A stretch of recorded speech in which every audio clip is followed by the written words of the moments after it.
The slap did not hurt as much as the silence that followed it. It was the kind of silence that swallows a room whole.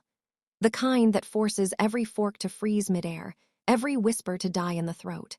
One second there was the clinking of glasses, the low hum of polite laughter, the scent of rosemary chicken drifting through my dining room. The next, there was the sting on my cheek and 20 pairs of eyes pretending not to see what had just happened. And I stood there, in my house. The house I paid for, the house I protected, the house I nearly lost twice before finally owning outright. But no one in that room knew that yet. They only saw an aging widow being slapped by her daughter-in-law. They saw weakness. They had no idea they were witnessing restraint. I have always been good at restraint. You learn it when you become a widow at 42. You learn it when the life insurance barely covers the funeral and your son is still in high school, pretending he isn't scared while you pretend you aren't either. You learn it when you choose overtime instead of sleep and budget spreadsheets instead of vacations. My name is Margaret. I have lived in this house for 27 years. When my husband died, the bank tried to take it from me. I remember sitting at this very dining table with a folder of overdue notices, calculating which bills could wait and which ones would destroy us.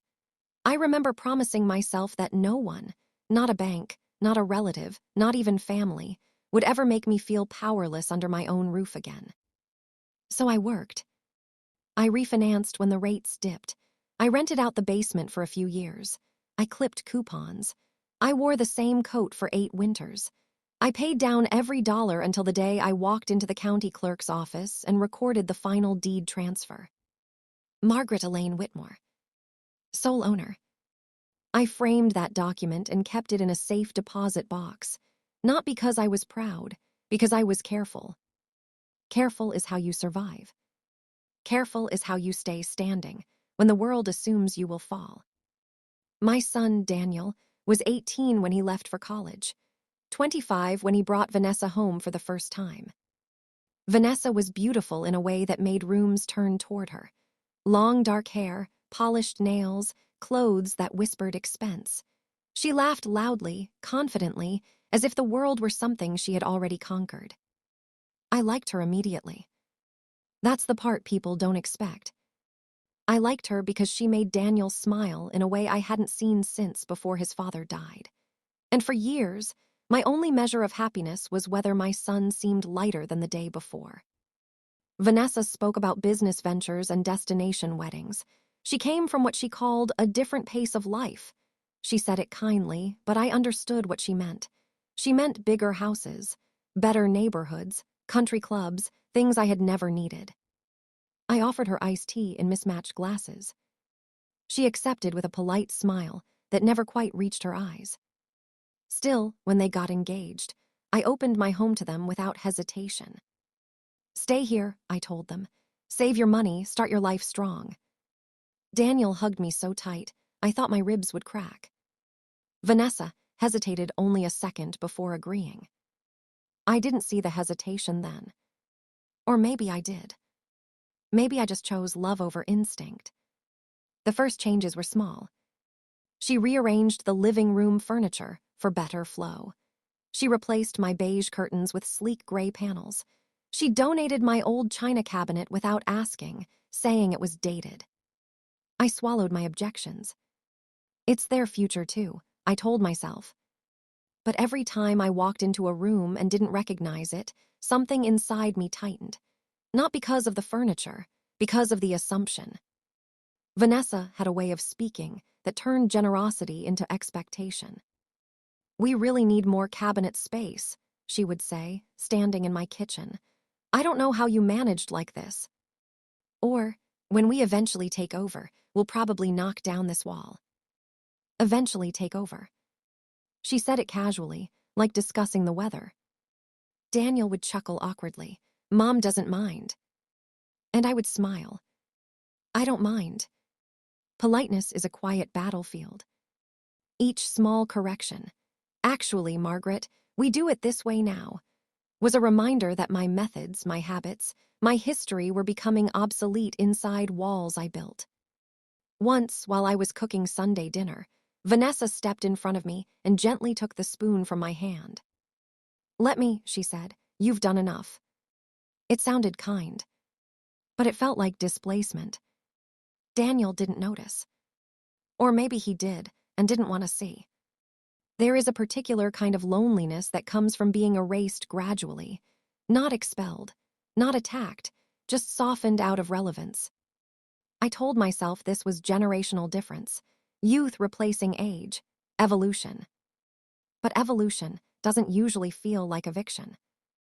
The first time she called it our house, I nearly corrected her. We were hosting her parents.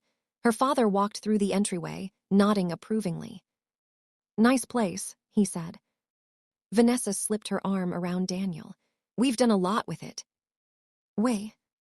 I stood 3 feet away. Daniel glanced at me, then at her, then said nothing. That was the moment I realized silence can be louder than cruelty. Later that night, after everyone left, I opened my laptop and reread the digital copy of the deed. Margaret Elaine Whitmore. Sole owner. I closed it quickly, as if I were ashamed to look at it. I didn't want power over them. I wanted respect. But respect and power often share the same foundation. And I had one they did not know about. The dinner where everything cracked began as celebration. Vanessa had secured what she called a major opportunity, a business partnership through a friend of a friend. She insisted on hosting a formal dinner to announce it. She chose the guest list. She planned the menu. She even rented extra chairs. "In our house, we entertain properly," she told me that afternoon, adjusting a centerpiece. In our house. I noticed she had moved my husband's photograph from the mantel to a side shelf to make room for decorative candles. I put it back after she left the room. She moved it again. I left it. Compromise, I told myself. Pick your battles. The house glowed that evening. Crystal glasses caught the chandelier light. The dining table, extended to its full length, looked almost regal. Vanessa floated through the room in a fitted emerald dress. Daniel trailed her, proud and slightly overwhelmed. I wore navy, simple, familiar. I poured wine. I refilled plates. I listened. The conversation turned, as it often did, to future plans. "We're thinking long-term," Vanessa said, her hand resting possessively on Daniel's knee. "Renovations, maybe an expansion." Her mother smiled. "Smart. Property is everything." I felt every word like a pebble tossed at glass. "And Margaret's been so helpful," Vanessa added, "letting us stay here while we get established." Letting us stay here. As if I were a guest granting temporary shelter. Daniel cleared his throat. "It's been great, Mom. We'll make it worth it." Make it worth it. Worth what? My mortgage had been paid off for 8 years. But they didn't know that. Vanessa turned toward me suddenly. "Actually, Margaret, we were discussing timelines. At some point, we'll need full autonomy. It's hard to build a life when someone else is hovering." Hovering. I had done their laundry twice in 3 months. I had cooked when they worked late. I had folded myself smaller and smaller so they could stretch. Hovering. I set down the wine bottle carefully. "I try not to interfere," I said calmly. Vanessa laughed lightly. "Oh, I know you don't mean to. It's just generational differences. We have different standards." Different standards. The guests shifted uncomfortably. Daniel touched her arm. "Maybe not tonight." "No," she interrupted. "It's better to be honest. Honesty without kindness is cruelty wearing virtue's mask." She stood. "I think it's time we discuss the future openly. This house needs to evolve, and that can't happen if we're constantly accommodating legacy preferences." Legacy preferences. My husband's photo. My kitchen. My memories. I felt something in my chest harden. "I'm not stopping you from anything," I said quietly. "You resist every change," she snapped. "Every suggestion, you make it uncomfortable." Uncomfortable. The room felt suddenly airless. Daniel looked between us, trapped between loyalty and fear. "Vanessa," he said softly. But she was already in motion. "You can't control this forever," she said, stepping closer. "It's not just your house anymore. Not just your house anymore." And before I could respond, before I could choose a word measured enough to survive the room, her hand struck my face. Sharp, sudden, deliberate. The sound echoed. No one breathed. Daniel stood frozen. Her parents stared at the table. Someone coughed. I tasted copper. I did not lift my hand to my cheek. I did not step back. I did not shout. Because in that moment, retaliation would have confirmed her narrative, that I was the obstacle, the emotional one, the outdated authority refusing to step aside. Instead, I looked at her. Truly looked. And for the first time, I saw fear flicker beneath her anger. Not fear of me. Fear of losing something she thought she already owned. "You will not," she said, her voice trembling now, "hold us back. Hold us back." Daniel finally moved. "Vanessa, that was." "What?" she demanded. "Too much. She needs to understand." "Understand what?" "That gratitude expires. That sacrifice becomes invisible once comfort sets in." The silence stretched until it snapped. I turned to the guests. "Dinner is over," I said evenly. No tremor, no tears. Just fact. Chairs scraped the floor as people stood, murmured apologies, avoided eyes. They left quickly, eager to escape the wreckage. Daniel tried to touch my arm. "Mom." I stepped away. Not dramatically, not angrily. Just enough. Vanessa stood rigid in the center of the room, breathing hard, as if she had won something. But victories, earned through disrespect, rot quickly. "I think," she said coldly, "we need to establish boundaries." Boundaries. I nodded slowly. "Yes," I agreed, "we do." And that was the moment the shift began, not in the room, but inside me. Because humiliation is powerful. But ownership is quiet. I walked upstairs to my bedroom without another word, closed the door, sat on the edge of my bed. My cheek throbbed. But the deeper ache came from Daniel's silence. He had watched. He had hesitated. And in that hesitation, I felt something fracture that may never fully mend. I did not cry. Instead, I opened my bedside drawer and removed a small brass key. I held it in my palm. Restraint versus reaction. Emotion versus strategy. Weakness versus strength. They believed they had just established dominance. They believed I had been put in my place. But they did not know where my place truly was. And that ignorance was the only reason I remained still. Downstairs, I heard Vanessa's voice, sharp, indignant, claiming space. "In this house, things will change." In this house. Yes, they would. Just not in the way she imagined. I lay back against my pillows and stared at the ceiling, feeling the pulse in my cheek slow. The slap would fade. The silence would not. Because tomorrow, I would not respond with anger. I would respond with paper. And paper, unlike pride, does not flinch. That night, under the roof they assumed would someday be theirs, I made a decision. Public humiliation would meet private truth. And when that truth surfaced, it would not echo. It would land. Quietly. Permanently. But that revelation belonged to tomorrow.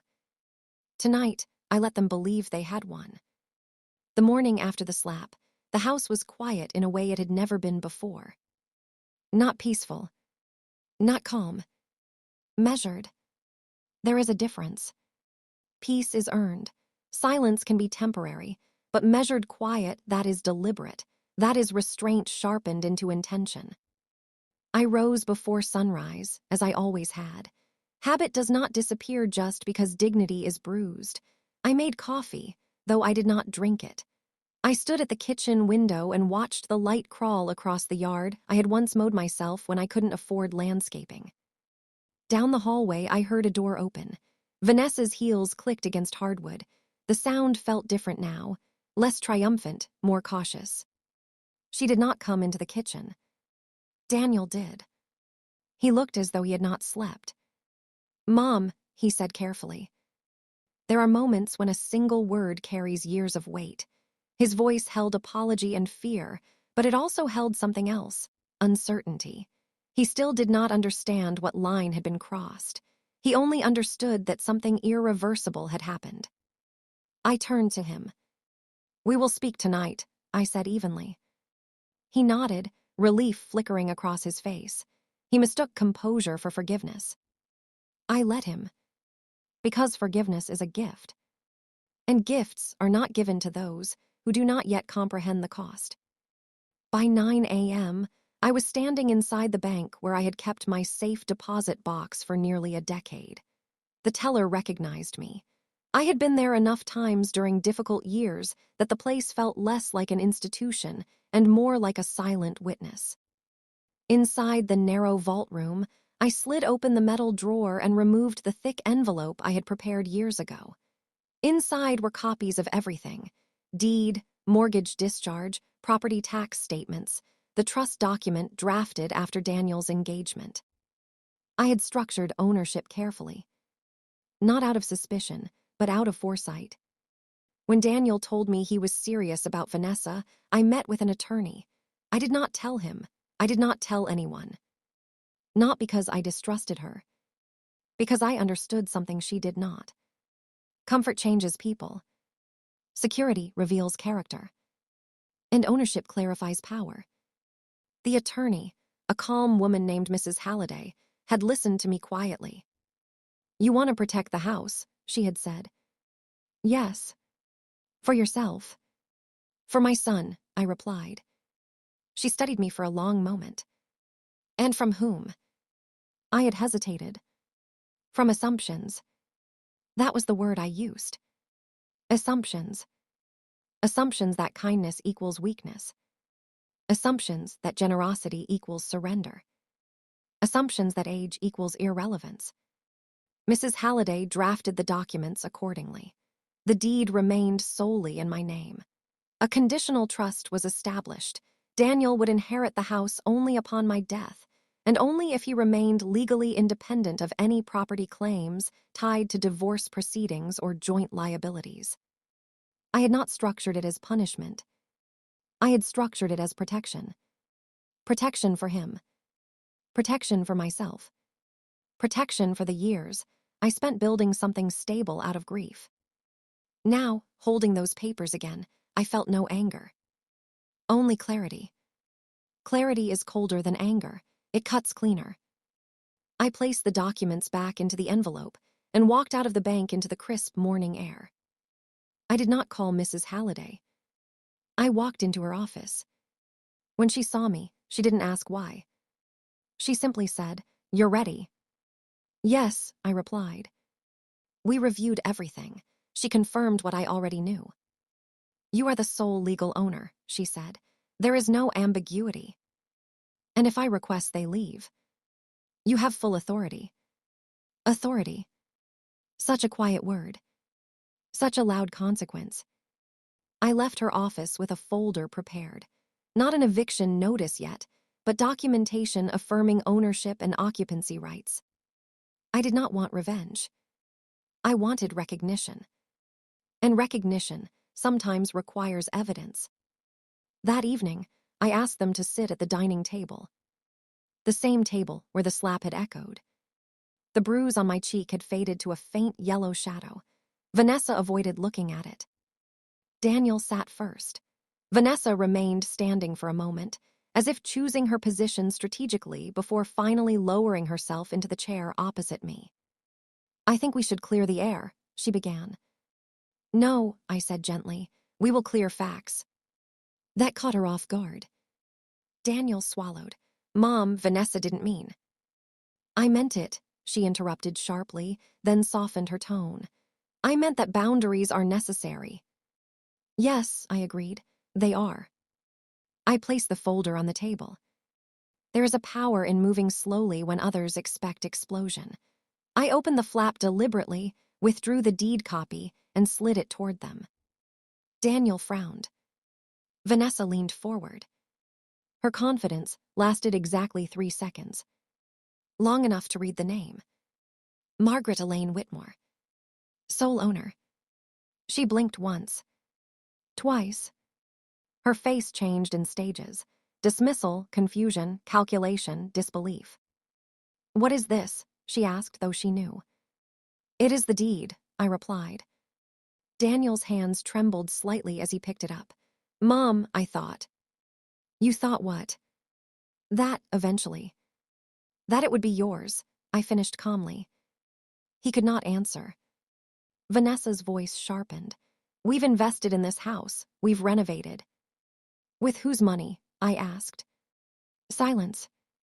Because every renovation had been paid from their savings, while living rent-free under my roof. Savings made possible because I asked for nothing. "You allowed us to believe," she started. "I allowed you to assume," I corrected. There it was. Assumption versus reality.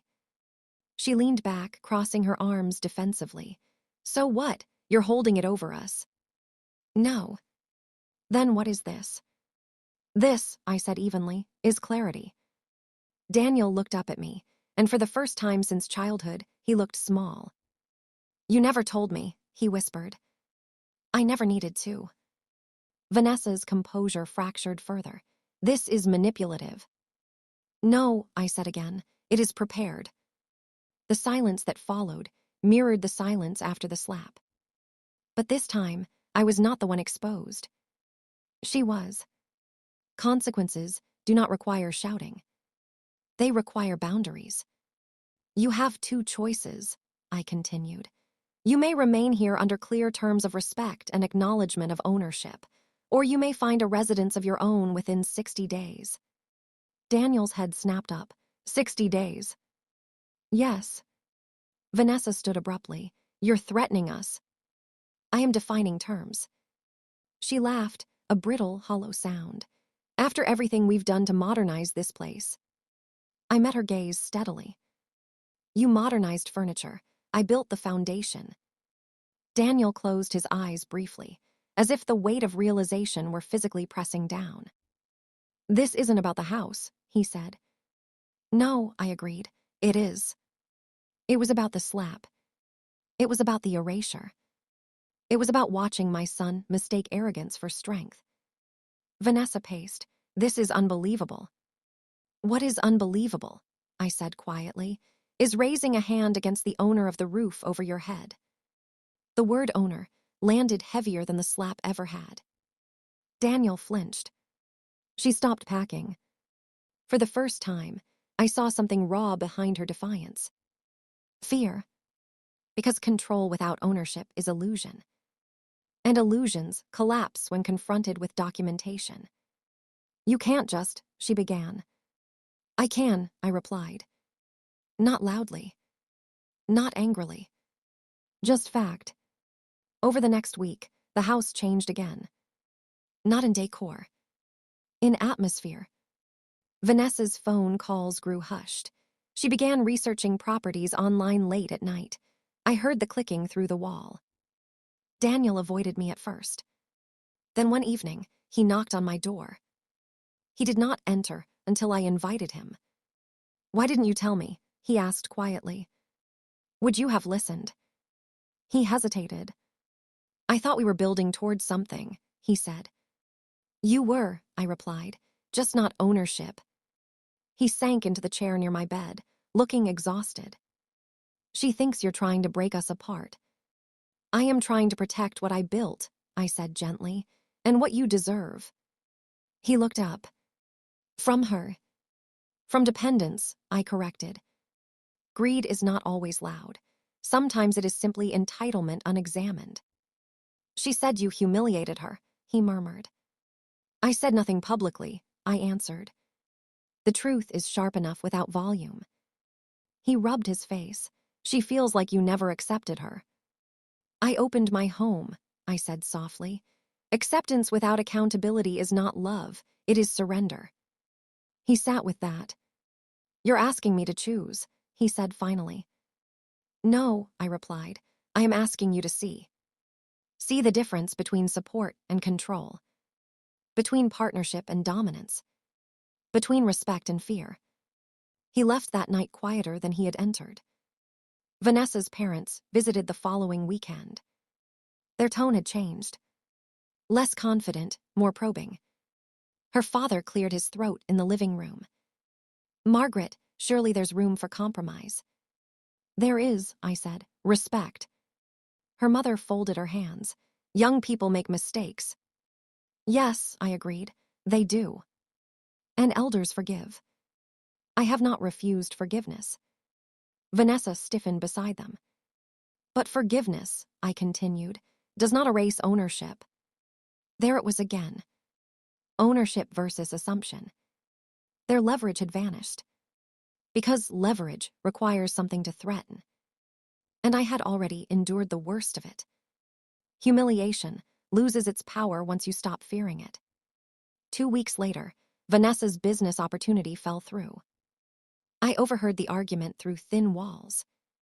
Accusations. Blame. Financial strain exposed. Control began to slip. The illusion of expansion dissolved into reality. They had no down payment for another home. Because they had never needed one. Comfort can delay maturity. Daniel came to me again. She wants to fight this legally, he said. She may try. And if she does, she will lose. The certainty unsettled him. Mom, I didn't know she was looking at this place like that. I studied his face. Did you? He hesitated too long. Silence can confess more than words. The final confrontation came quietly. Vanessa stood in the doorway of the kitchen, arms folded, pride fraying at the edges. We'll leave, she said flatly. I nodded. But don't pretend you didn't enjoy this. Enjoy what? Having the upper hand. I held her gaze. You mistook patience for weakness. Her eyes flashed. And you mistook generosity for surrender. There it was. Truth stripped of performance. Daniel stood between us, no longer silent. She was wrong, he said finally, his voice firm. Vanessa turned sharply. You're siding with her. I'm siding with reality. The words seemed to age him in that moment.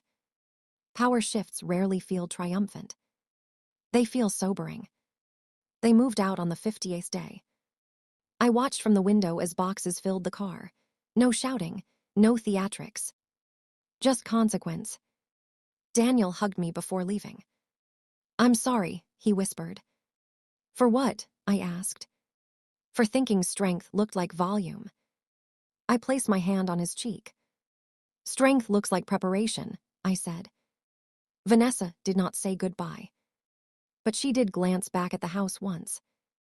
Not with affection. With realization. The illusion had collapsed. The house felt larger after they left. Not emptier. Lighter. I walked through each room slowly. The gray curtains remained. The furniture arrangement stayed. I did not restore everything. Because this was not about reclaiming Dacre. It was about reclaiming dignity. The slap had once felt like humiliation. Now it felt like awakening. It forced clarity. It revealed character. It separated entitlement from integrity. Weeks later, I retrieved the deed again, not because I needed reassurance, but because I wanted to frame something different. Not the document. The lesson. I placed my husband's photograph back at the center of the mantle. Not as nostalgia. As principle. This house was never about square footage. It was about sacrifice. It was about foresight. It was about building something solid enough to withstand disrespect. True strength does not shout. It prepares. It does not react in fury. It responds in fact. And sometimes, the loudest answer to humiliation is paper quietly placed on a table. The slap echoed for a moment. The truth settled permanently. And in the quiet that followed, I finally understood. Ownership is not about property. It is about self-respect. And self-respect, once established, does not require permission to stand.